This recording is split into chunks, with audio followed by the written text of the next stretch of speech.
From downtown, they shoot and school. I actually went through and watched comebacks. So there's like a 36-minute video on the NBA YouTube channel. Does it I include watched. last night's or just the ones before? No, all four, all four, all four. So you know what really stuck out to me? Sure. And every single one, the like Halliburton had all like the big shot at the end, like every single Yeah. time. Of course. But what stood Nice. out to me is because they didn't just play like the big shots. It was 36 minutes. They like played like the preamble and stuff. Sometimes they played all of overtime, all that. Right. What really stood out is Nimhard and Neesmith every single time are the two guys that's making plays. Whether like a tough offensive rebound or a steal or two improbable threes in a row. It's them two. It's them two always. Yeah. And those and the thing that makes that stand out to me is because out of everyone on our team, those are the two guys casuals don't know. Like you probably know Turner, been in the league long enough. Siakam, he's won a chip. Halliburton, you for sure know his name. Those two are the two that you don't know the name of. Yeah, casuals found out about Naismith after that Knicks turnaround. That's one of the casuals found out. And people, I would say Nimbard has been kind of breaking the mold with his big plays and his good defense. But yeah, you're right. The casuals don't really know about that. And it's funny because I want to say, wow, it feels like they had a bad game. Have you looked over, the stats? We had multiple players with double-doubles. Tyrese Halliburton had a double-double of rebounds. The game almost ended with Obi Toppin being our leading rebounder. Not our leading rebounder, our leading scorer. I'm sorry, our leading scorer. Yeah, he ended up number 2. But it's so funny because, as you know, Zay, my fiance is a huge Obi Toppin fan. Toppin. What's so Toppin? When he was doing all those turnovers and stuff in the very beginning, I was getting so much hate. I was like, "This is on you. That's your guy right there. That's your guy." And then all of a sudden, he hits 5 threes, which is the most in a finals debut ever. Yeah. It's tied for most. He was look. Watching the game, I'm sure I was getting kind of anxious, especially being down, getting kind of nervous, they had a lead. Every time we kind of close it, they just jump back up. And I'm like, wow, and I felt like their defense was just like drowning us at one point. But one thing that kept us in the game, was all the wide open shots. We would just find them every once in a while. We splashed them. Who was number 1 at wide open splash shots? Maybe Halliburton, maybe Neesmith, but Obi Toppin was just there. Every time we needed that 3. So was Neesmith. But they were bad. They were playing objectively in the first half. They were not shooting well. I feel like Obi Toppin was at least consistent. He had a little rough start too. We all kind of did. But there was something about Obi Toppin. I mean, he's our second leading scorer, if that says anything. But we would get punched in the jaw, and we'd all kind of fall, take a step back. He would still hit you with a counter punch. I mean, Obi Toppin very much impressed me, Man. Can we even say we played a bad game? I mean, yeah, we had historically high turnovers, but Hey, let's do a quick recap. First quarter, how'd you feel? We're down 9, I believe. Dude, okay. So this is how I felt most of the game. Okay. First things first. The game. Yeah. First things first. I want to give credit where credit is due. I, in my mind, trying to like underplay OKC's defense. I'm like, they can't be that good. I know, dude. There's no way they can be that good as everybody's saying. I didn't watch many Thunder's games this year. I was just like, dude, it's overhyped. Dude, their defense is crazy. Suffocating. It's crazy. They were drowning us. But a big thing I liked about that was that Rick Carlisle, or maybe not Rick Carlisle, but Andrew Nimhard kind of took over like the fourth quarter as like the ball handler. And that is our team to a T, to be that unselfish. There are not many stars who would just say, dude, it actually probably will work out better if it's going to be used. I'll go ahead and like let you have it. Not many stars will do that. Halliburton kind of had to. He was getting clamped. He was getting locked down. But I mean, dude, a lot of people would choose their ego over. Yeah. I mean, even in the NBA Finals, players will say they won't. A lot of players would. You're right. No, you're right. You're right. It is our team to a T. I think Burden. I mean, he's probably the most unselfish superstar to ever play the game. Dude. So quick pause, because you called Halliburton a superstar. That's the reason I picked this shirt to wear. This is the All-Star from Indy when he was an All-Star. Yeah. I don't care care about the same people that said this guy isn't an all-star this year. He was not an all-star. Those same people are going to tell me he's not a superstar. Opinion invalid, dude. Okay, invalid. let me ask you this just to get into it, because it's now like the overrated conversation. I think is dead. Now it's a superstar. It's so funny how it went from overrated, which is such a low, to now superstar. It's so funny how quickly it can go. But I mean, look, you see all these haters go, a superstar to me is LeBron James, Steph Curry, Kevin Durant. It's okay, the top of the mountain. Okay, is LaMelo Ball not a superstar? Is Devin Booker not a superstar? You know what I mean? Like, are these names not superstars? I think is Anthony Edwards not a superstar? I think the hardest thing for them to accept is it's so much easier to say this player's a superstar when he scores 30 points a game. It's so much easier to say that because you actually like have to watch the games. Like you watch enough Pacers games, you understand, oh my goodness, this guy is crazy good. Right. But if you just tune into one game or you just stat watch, I could understand thinking Halliburton like wasn't that good. But you watch like a 10-game stretch, any 10-game stretch, like, oh, okay. Like this guy runs the whole offense. He might have like a fluke here and there type of bad game, but he'll have a fluke game winner shot here and there too. So let me ask you this, and I think this is a good comparison because I think it's going to call people. It's going to point people out to be hypocrites. Okay, Luka Doncic, is he a superstar? 100%. Yes, 100%. Why isn't Tyrese Halliburton in that same conversation? Tyrese Halliburton, they're doing the same. They're leading a team to a finals. We're already doing better than they did. He's flashy, and I get it. But I want people who say this is why Luka's a superstar, and this is why Tyrese is not. And you can't just say points per game. You can't. I don't accept that argument. I mean, Luka's a bad example because Luka is like an all-time great in my mind. Because like dude, I'm pretty sure last year he got like a triple-double. Like that was like his average. I'm pretty sure. Like I think it was like 28 points and like 9.8 assists, 9.8 rebounds or something. Luka doesn't get a ring. He's still an all-time great to you? Yeah, dude. His first. Okay, I think your bar for superstar is much lower. Which is No. Okay, we're gonna pause. I'm gonna stop you right here because I'm gonna defend my boy Luka. All right. I love Luka. Well, no, hold up. This one stat alone, I think I'll swing you over. Okay. Please. He's been in the league 7 years now. 7 years. He didn't make All NBA the first year. Okay. The last 6 years, he's made first team All NBA. So rookie season, he didn't make it. Comparison. Yeah, that's a good comparison. And then 6 straight years, first team All NBA. Yeah, he's an all-time. Yeah. Okay. Yeah. And we know this like from watching him play. Like he might not have like the ring and stuff, you know what I'm saying? But like watching him play all time. Okay. Yeah.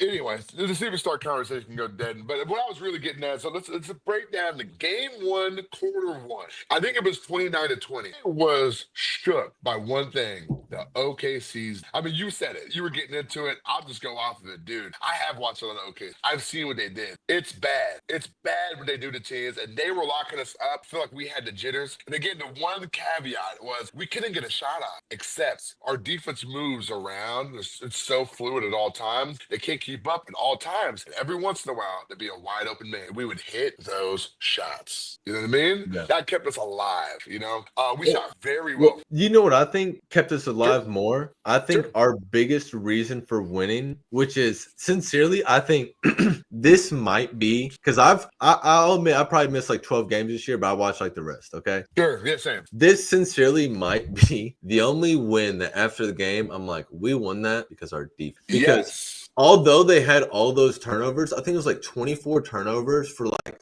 6 points. Yeah. That is like immediately, I messed up blocking it. Yeah. So what does that mean? If we have that many turnovers and we're not really scoring on a lot of turnovers, we had a really night handling the ball in comparison to them where they had a really good night handling the ball and we still won. What does that mean? Like, what does that mean? So what that means to me is our defense, in my opinion, and I think OKC's defense was crazy. They're like right here, like here's like the top of the chart type of thing. Yeah. I sincerely think Indiana's last night was like right here. I think it was like it wasn't like 1A, 1B type of thing. No, it was like a little further than that. But like, Indiana's defense was crazy, bro. Because like, your turnovers are when you get your highest percentage on like all your shots, because you're like way more likely to have like a wide open person, or you can just drive straight there, or just pass right up there. So like turnovers are like your most effective affected thing. So like to only have 6 points, those 6 points were probably like bunnies of like, I stole it from you, nobody's here, lay it, right, type of thing, free. So it means like every other possession that wasn't like 100% score, 99 or less, we locked. Yeah, we I think we had our best defensive performance of the year. They're gonna make adjustment. We are too. We've been flying through the East. We just haven't played a team like OKC yet. I mean, I'm not saying this in any type of negative light, but I'm saying like still, OKC is, I think, clearly I mean, this is how the finals are designed, but it's clearly the most challenging team we face. Both offensively and defensively. But again, man, at the end of the day, we still came through. So like, you can never kill our morale. And I love ripping their heart of their chest. And what I predicted beforehand is so funny because I know you don't like to. I love to listen to like the main like ESPN, Fox Sports type of like people, just because like I'll usually like disagree with them, especially like about the Pacers. Underground, dude. Yeah, so it's so funny. Oh, I just lost my train of thought. What were we talking about? ESPN takes, people were talking. No. I don't know what we're leading into. The actual play we were talking about right before here. We were talking about turnovers. I don't know. Yeah, we're talking about that OKC game, turnovers, whatever. We can move on. Second quarter, I didn't see much more life. I saw we stayed in it, but it was 10-point game, 12-point game. I was like, I can live with this. I can live with this. This is just the MVP team. This is the best defense, best offense team, and we're alive. Okay. I never doubted us because we stayed in it. And we have let games go before. In these playoffs, we have been down 20. We've been down 15. I've seen, for how good this team was, we stayed in it the best. So I was at no point like doubt, like, we have no chance. At no point that I think, we're gonna get crushed, we're gonna lose. Going into the third quarter, I saw the life. Now, I think we ended it still like a 10-ish point thing, but we kept on getting that lead and chopping it down. Man, everybody's going crazy. I went to the bar with a buddy who's a big OKC fan. He's spitting in my face. He's letting me hear it. Cool. Hey, he was letting you hear it for 47 minutes, 59 seconds, and 0.7. That's how long he was letting you hear it. After that, I think you had him. 3 seconds? I flipped a fucking table. I threw fucking chairs across the building. I screamed at the top of my fucking lungs. He had it. Everybody had it. Because I had to sit there and get whoops about to add. And you know what we did? Dog walk. How do you give up that lead? MVP championship team? How do you give up that lead? We never lost the game one. We could never. Dude, so crazier thing about this game too is we played a horrible game. Well, do you really feel it? Yes, I feel like that. Yes. But no. Just because of turnovers, that alone is like a bad game. Because like at the end of the day, if like you put in like a football perspective, dude, if you told me throw 7 touchdowns, which is crazy in an NFL game, but y'all said 7 picks, I immediately kind of like discredited it. Like because turnovers are a killer. So we had a historic turnover night. I'm not saying we can't get close to that again because I think we can. I don't think we'll do that again. I think that was. I think we can. I really believe in OKC's defense. Like after seeing them play last night, like I believe like they're still going to be very much a problem. I think most games will cut it down, but I think there'll probably be another game closest. I thought we had a bad game, but look, double Pascal Siak, double Aaron Naismith, double Tyrese Halliburton, Turner with 15 and 9. Almost 4 players have doubles. Is that a bad game, dude? So that reminds me of my point now. That reminds me of my point I was trying to get earlier was all these like big heads, they're like shocked that they're like, oh my god, Shea had 38 points, 8 rebounds, 5 assists, and he's still lost. Weird. And me as a Pacers fan, I'm like, no, your best player is always gonna have his best night and still lose against us. Like that's how it goes. That's how it goes. That's why I can't watch these big names, dude. They don't watch Pacers games. They watch a highlight and go blah blah. You actually respect us enough to watch us and know us? Does this surprise you at all? Of course not. Does this surprise any Pacers fan? Zero. No. Yeah, no. It doesn't surprise us, but I can understand if you didn't watch Pacers games and you just like kind of like watch from like bird's eye view, like NBA. Yeah. Usually, like when a player has like a night like Shea, like 38, they win. When Mitchell has a like basically 50-point double game, they win. When Giannis has like a 30 triple-double on it, they win. Not on that stuff. Not on that. You know, in the same vein of these ESPN guys, Halliburton did a post-game review. I can't remember guy. He's an ESPN guy. He's the bald head kind of guy, I guess, or whatever. But I don't know his name, I forget. But I saw this and it was really interesting to me. He goes, hey man, I just want you to know that, I switched up on you. He's like, I want you to know, like, look, I didn't think that you guys were a great team. And he's like, I just want to be honest with you. I don't think you guys were a great team. I didn't think you guys are going to be here. He looked at Halbert and Halbert goes, hey man, you're real. That's when he goes, you're real for admitting that. Not a lot of your counterparts Richard Jefferson. okay. And then he goes, look, I'm going to be honest, man. I don't have too much to talk about. I mean, it's talk because every note I had in my folder was about OKC winning the game. Every note I have here is about talking to SG. So he's like, I didn't expect to sit here with you. I just want to be honest. And I think Halbert really respected that. And then they kind of started talking. And I respected him for saying that, but like, he is the epitome because some of them are like that. But he's the only one to admit that. It's like these guys, they just count us out and go, boo. I mean, we could have had a whole great, they could have had a great interview if he just like had some doubt. But I mean, these guys, it bothered me, Yeah, no, all the time when they make takes about like the Pacers, they'll say like one thing that's like so off the wall wrong, and like we know that as like Pacers fan, they like have to discredit everything. They'll be like, yeah, like they'd probably be better if TJ McConnell could just like turn into more of a volume 3-point shooter, and you're like, well, that's just like what are you even talking about? So what I do want to ask you about OKC defense, does this mean something, nothing, or a lot? All right. So with OKC's defense, do you think it means something, nothing, or a lot? With we scored the first quarter 20 points, then 25, then 31, then 35. So our points just went up. Do you think that means something? I think that means a lot. I think you have the wrong correlation. I think it's less about their defense. I think it's more about our offense. We just heat up. And we're known to have such a strong offense that I think we just play as in the game. I think our defense that's kind of what I'm saying that's kind of what I'm saying is, do you kind of think we are like, from just like me reading that stat, do you kind of think we figured out their defense, or we were just like hot playing our off? I think it's fair to say we figured our defense out. I don't think it's going to change the fact that they're going to lock us up. We're going to make adjustments probably. It's probably going to be more of getting clearly they want to. They put their best defender on Halbert, and they regularly dump. So our adjustments more than likely going to be just keep the ball more out of Halbert's hands, or if it is, just to get it out quicker. No. Honestly, I think what you said, that's like the perfect thing. If you keep the ball, if we split the rest of the series where like Nembhard and Halliburton were both handling the ball, I would trust that. I saw a stat today that Nembhard and Halliburton, this is like if you combine them both,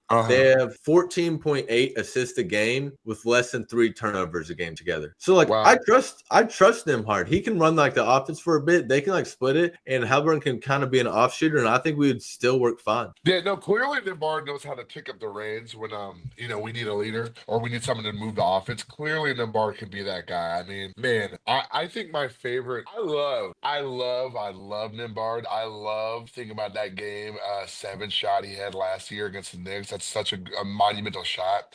I think the shot he had against SGA where he did like the between cross pound deep 3, which like brought us back to like down 4. Yeah, that was one of the most impressive shots. Number one I've ever seen. He did it against the MVP down and on his comeback at their home in the finals. And like it would not only was it just like he could have just shot a 3. He put a sauce on that. Oh no, he put sauce on that mother. No, and that reminds me too of when I was watching back all of our comebacks. Nembhard, he and a lot of those comebacks, I'd probably say like 3 off the top of my head. I'm pretty sure he did like a saucy 3 or like a really deep 3 or like something like in that range where the whole game he's not like looking for it, but if like we need it, he can be there. Yes.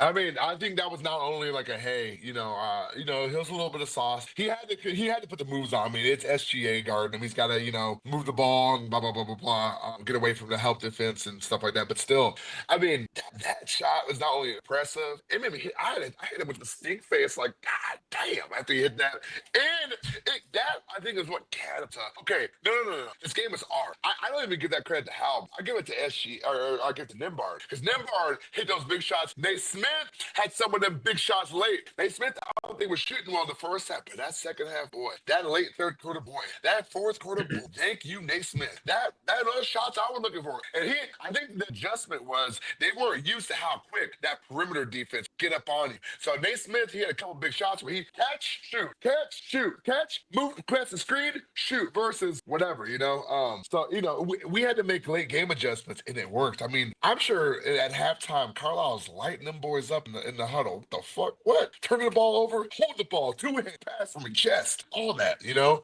But yo, man, I mean, we did it. We did it. So I kind of want to talk about just this run in general real quick. So let's start off with that shot. How many teams in that situation call a timeout?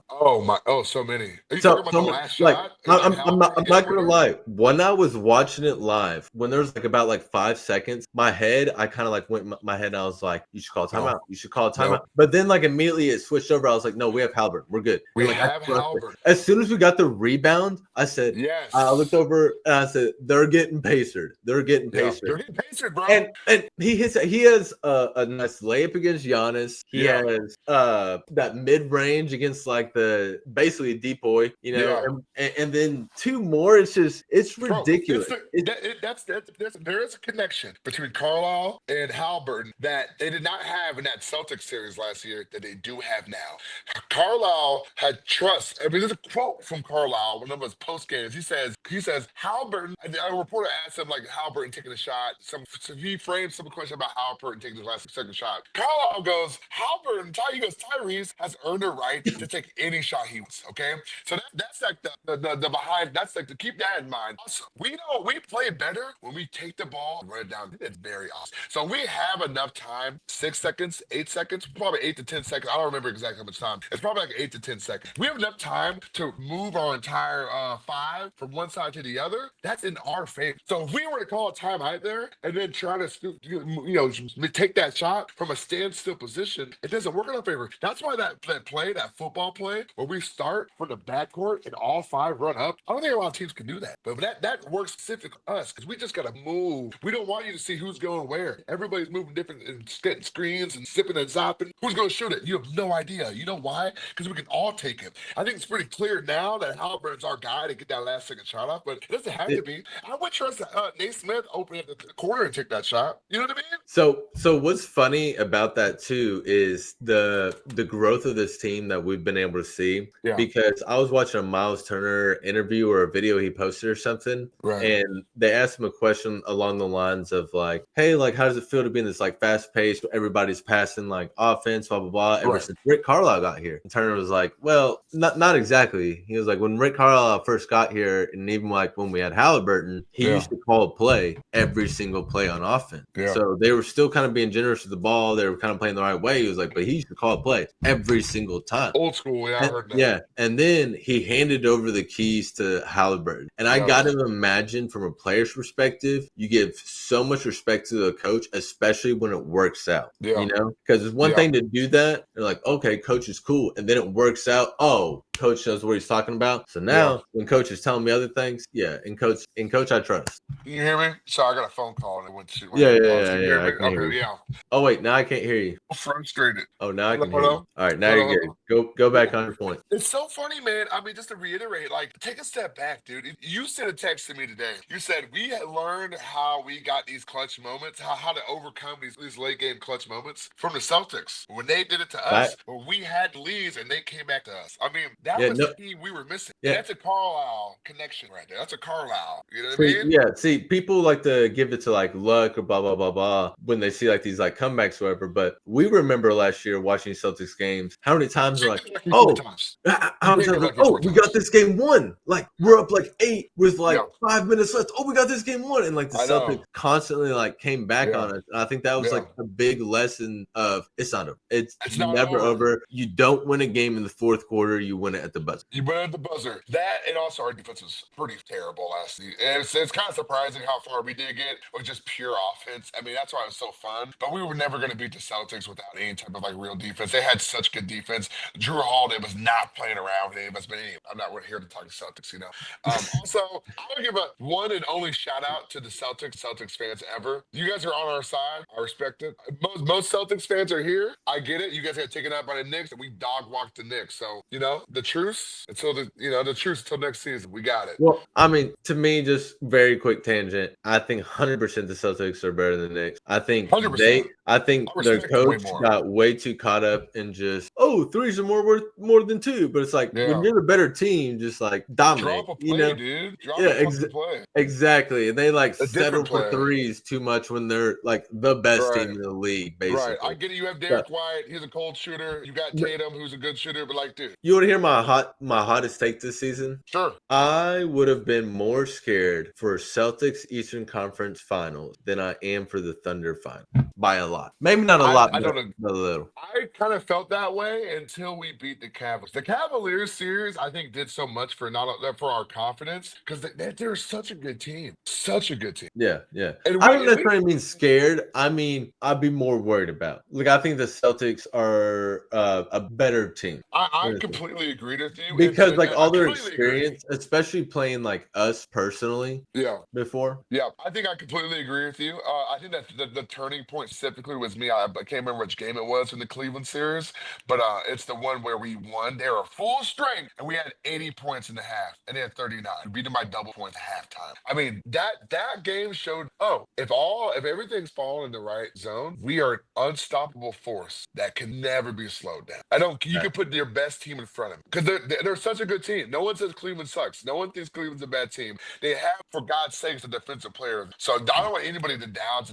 Their coach got coaches, okay? So if you try to minimize what that is, then you don't know. So for us to dog walk, it put the confidence of God, Yeah. Is this the most legendary playoff run if we pull this out? I mean, because when I say the word legendary, this is how I want you to think about it, right? Yeah. Normally, when the word legend is used, it's kind of like a story that's like it's supposed to be true, but there's like certain aspects that kind of like sound fake, So it's kind of like a legend, Yeah. So in that kind of terminology, is this the most legendary playoff run ever? I mean, that I know we've all seen of the most like game-winning shots, and it's like Reg with 5, Halliburton with 5, and then LeBron with 8, and LeBron's played like 22. I'd say this.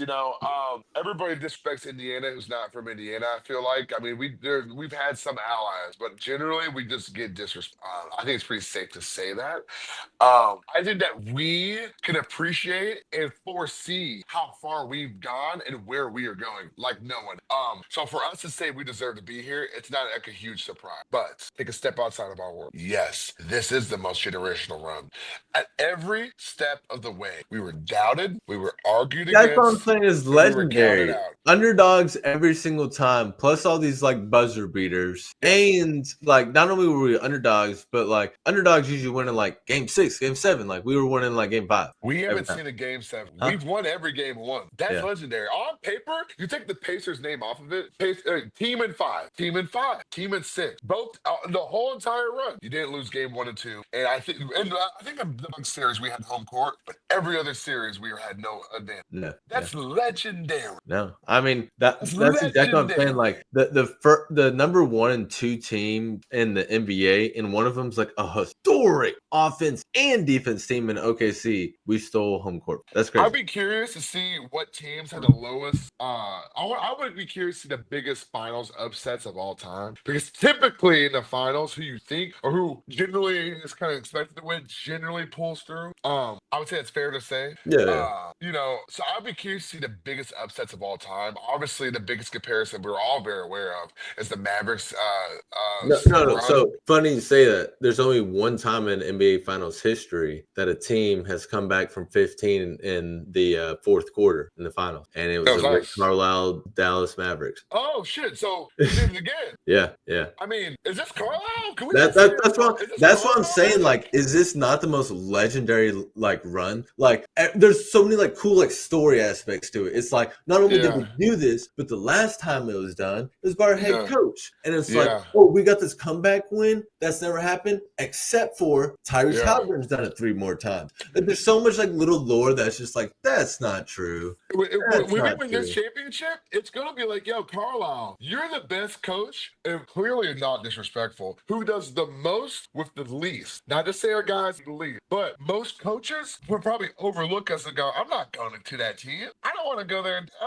Take me to the Suns. I got KD. I got Booker. I can work that. No. Carlisle embraced. he did the most with the quote unquote least. Yeah. So that might make, in my opinion, that might make him one of the best coaches of all time. I would say, I mean, no, because there's so many coaches who have like 5 championships plus type of thing that like 2 just doesn't cut it. But like who? Oh, do you mean Golden State, who had Kevin Durant, who had Steph Curry? No, you got Steve Kerr, you got like Phil Jackson. Right. I'm sure there's Celtics coaches that have like 5 rings each. I'm sure there's other Lakers coaches. The star power. I'm saying Carl had. I agree with you in some sense, but I'm saying that's a hard narrative to push when like Rick Carlisle's 2 and there's like probably 5 coaches that have like 5 or more. I understand that, but like you tell me this team versus I don't know, Shaq and Kobe. Who do you have a better chance of getting back repeats dynasty? You know what I mean? This team or the Bulls? Yeah. This team or the Gold? You know what I mean? Like the KD Warriors, Spurs. You know what I mean? Yeah. These teams that have little runs, like on paper, those teams are like, of course they're gonna Yeah. No one's going on paper. Of course we're gonna win. So I'm saying for him to do that with them, and he's about to do it with us. That's hardcore, dude. So you know how we've killed like so many coaches and stuff. Yeah. Sincerely, if we win the chip, we might like change the entire NBA forever. Because because our type of team is the one that like wins. The team that wins is the one with like the top 3 player, Shea, LeBron, Curry, Giannis, Jokic, like the top 3 player, and then probably another all-star next to him, and then a guy who's like an all-star 2 years ago and a great role player, and it's like, what if? And then like the whole bench is just trash past that, you know? Yeah. What if we spread all that goodness around to like the whole 12? Yeah. And it's like, see how we can, and like build around our star player. Yeah. And I think so many people will duplicate it, especially, I think everybody already kind of is going to, but especially if we win. I think we've already done it. And we can attribute that to OKC already. I mean, look at the 2 teams in the finals. They're 2 of the youngest teams ever. They're 2 of the youngest cores ever. And both under the luxury tax. How appealing does that look to owners? Yeah. And how many owners are going to go to their GMs and being like, why are we paying $50 million in this luxury tax? And these 2 teams just made the finals. Because historically, management is greedy. They go, look, we shell out the cash to the big name, want to win now. Clearly, you have to invest and invest in the garden that you water, and and you can teach, and you can watch it grow, and you let the sun come in, and you can make adjustments. Like clearly, like you said, you get that star. You need that star. We got Halbert. You need Shea, and then you just build around compliment young guys who have a high ceiling, and just dude, you might have stinker years. We've had stink, but look how fast it clicked on. Once we had we had a good coach, a good star, or we started using Miles Turner the right way. We started using these guys the right way. We get Pascal Siakam. He fits in beautifully. Like you just build brick by brick, brick by brick, instead of going, throw all the bricks together and slap in the off season, we'll have probably like a series of podcasts just talking about the Kevin Pritchard move. Oh, but we I do want to kind of I do kind of want to cut it off because I feel like I could go on forever right now. Yeah, we could. I mean, look, game 2 is what, Sunday in Oklahoma. I'm thinking we're taking. I have no reason to think we're not going to take it. We've won every game too. Why would we lose this? Yeah, that's exactly how I feel. Pacers in 5. Pacers in 5. That's what I've been saying. I've called that every series. I said Pacers in 5. It's worked out twice. One time Pacers in 6. I think it'll happen again. It's going to happen again. Shout out to y'all. Thank y'all for tuning in. See? Catch us on game night.